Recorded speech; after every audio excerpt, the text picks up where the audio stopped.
بسم اللہ الرحمن الرحیم۔ السلام علیکم ورحمۃ اللہ وبرکاتہ۔ خواتین و حضرات، اللہ پاک اشفاق احمد صاحب کی درجات کو بلند کرے۔ کیا خوب فرماتے تھے، ایسا لگتا تھا جیسے دریا کو کوزے میں بند کر دیتے۔ یقیناً آپ کو ان کی ان 3 باتوں سے اندازہ ہو جائے گا۔ سورج جب چمکنے لگتا ہے تو بڑی روشنی ہوتی ہے، دن چڑھ آتا ہے، دھوپ پھیلتی ہے، حدت ہوتی ہے، تپش ہوتی ہے، لیکن یہ پھیلی ہوئی گرمی جلاتی نہیں، آگ نہیں لگاتی۔ اور جب یہ روشنی، یہ دھوپ ایک نقطے پہ مرکوز ہوتی ہے تو آگ لگتی ہے، کاغذ جل اٹھتا ہے۔ اصل میں سارا راز ایک نقطے پر مرکوز ہونے میں ہے۔ خواہش ہو، ارادہ ہو، دعا ہو، یہ ساری کی ساری ہماری دل کی صورتیں ہیں۔ نیم رضا، نیم گرم، نیم جاں، ارادے کی صورت۔ لیکن جب تک ہمارے ارادے کی تپش کسی مرکز فوکس نہیں ہوتی، وہ جلا نہیں سکے گی، بھڑک نہیں سکے گی۔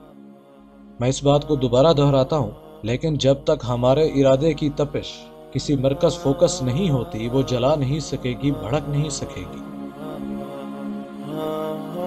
اور دوسری بات جس کی سب کو ضرورت ہے، فرماتے ہیں میری تائی کہا کرتی تھی کہ تم لوگوں کے منہ بند نہیں کر سکتے، وہ جو چاہیں گے کہیں گے۔ پھر لوگوں کے ذہنوں پر کسی کا کنٹرول نہیں ہوتا، صرف اپنے ذہن پر ہوتا ہے۔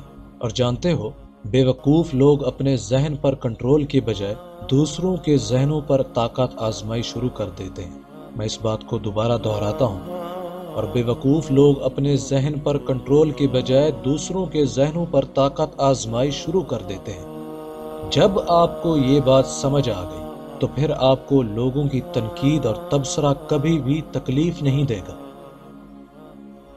خواتین و حضرات، تیسری جو سب سے اہم بات ہے، اس بات کو غور سے اور پورا سنیے گا، نہایت ہی سبق آموز بات ہے۔ فرماتے ہیں اکثر لوگوں میں تکبر ہوتا ہے، مگر ان کا نفس ان کو پتہ نہیں چلنے دیتا۔ چنانچہ اگر کوئی شخص ان کی مرضی کے مطابق نہ کرے اور اس پر انہیں غصہ ہے تو وہ اس کی تعویل یہ پیش کرتے ہیں کہ چونکہ میرا اس شخص پر حق ہے اور اس نے میرا حق ادا نہیں کیا، اس لیے مجھے غصہ آ گیا۔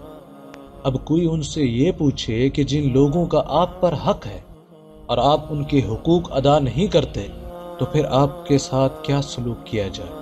اللہ تعالیٰ جن کا آپ کی ایک ایک سانس پر حق ہے، ان کے حقوق ادا کرتے وقت آپ کیا کرتے ہیں؟ خواتین و حضرات، ایک بہت مشہور قول ہے، کرو مہربانی تم اہل زمیں پر، کرو مہربانی تم اہل زمیں پر، خدا مہرباں ہوگا عرش بری پر۔